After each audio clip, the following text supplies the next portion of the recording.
I'm just going to give you a quick alternative method for getting your cells created when you're using a homemade spot solution for your nail art. And that's the one that's created with the Garnier Fructis Sleek and Shine. Any cheap nail polish doesn't have to be clear. You can pick a color if you like.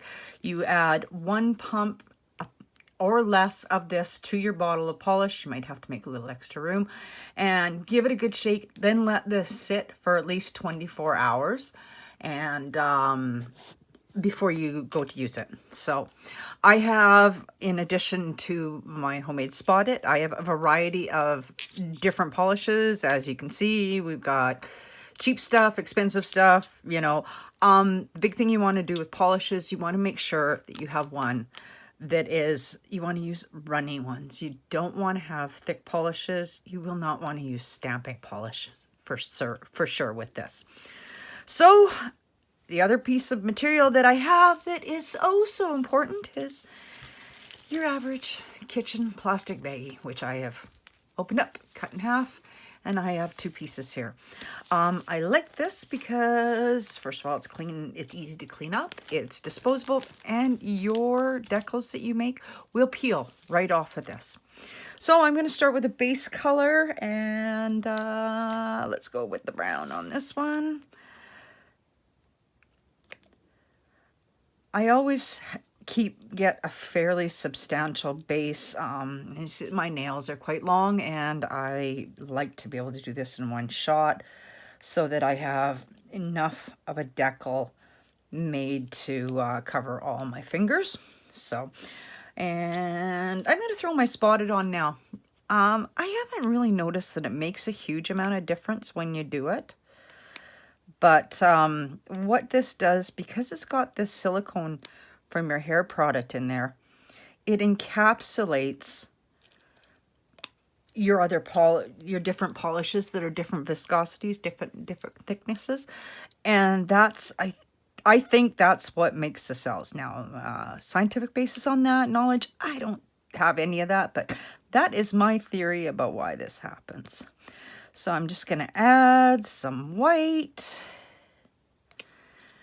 And I'm only working on 1/2 of the plastic baggie. As you see, the other piece is still sitting over here. And last but not least, these are old, hey. Had this one around for a while. I actually have another bottle of the same one and a few other colors.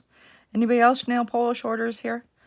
I'm pretty sure I have some going back very close to high school if I really truly wanted to look. So I've got all my colors mashed together there. Nothing special, just kind of have them, you know, fairly evenly distributed.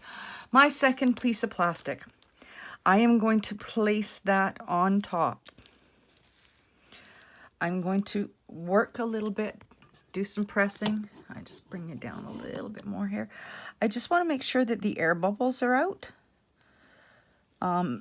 Also, this clear formula will leave, it's a little bit, I don't know, oily or something like that. You might see a few spots of it itself. Like there's one right there. That's an air bubble. So you may see those form, not a big deal. You don't want to work this too much. You just want to get that adhered fully to both pieces of plastic. So what I'm going to do is I'm going to give this a slight pull. I'm trying to keep a consistent pressure on both pieces of plastic. I'm not going to go too crazy. Nice and slow. Just giving it a good drag. All the way.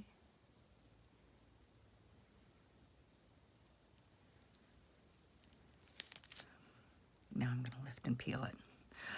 I've basically created a whole section of where my polish was that I've dragged that entire distance. So, and you can see right there what I've got for cells. And I've got them on both sides. There's the top piece. The longer this sits, the more cells you're going to get. This will also obviously give you that drag type effect every time. But you can see there's the top piece and there's the bottom piece of my two different sets of colors. I've used this method with in different manners with all kinds of different color mixes. So I've got some pastel ones going on around here. I'm just loving this one. So I used quite a lot more of my Clear Spot formula in this one to create those cells. And what I did is I actually took my scraping card, floated it so it was just hardly touching, and then just dragged it through a little bit on that. So I've got those ones. What else have I got? I've got a little seashell-y looking or seashore kind of effect going on with very small cells on this one. So it's a matter of playing with it and deciding, you know, figuring out different methods to get the end result that you want. Biggest thing is you really want to let this formula sit for at least 24 hours before you start doing any work with it. So that would be the secret for it. So there you go. Bye.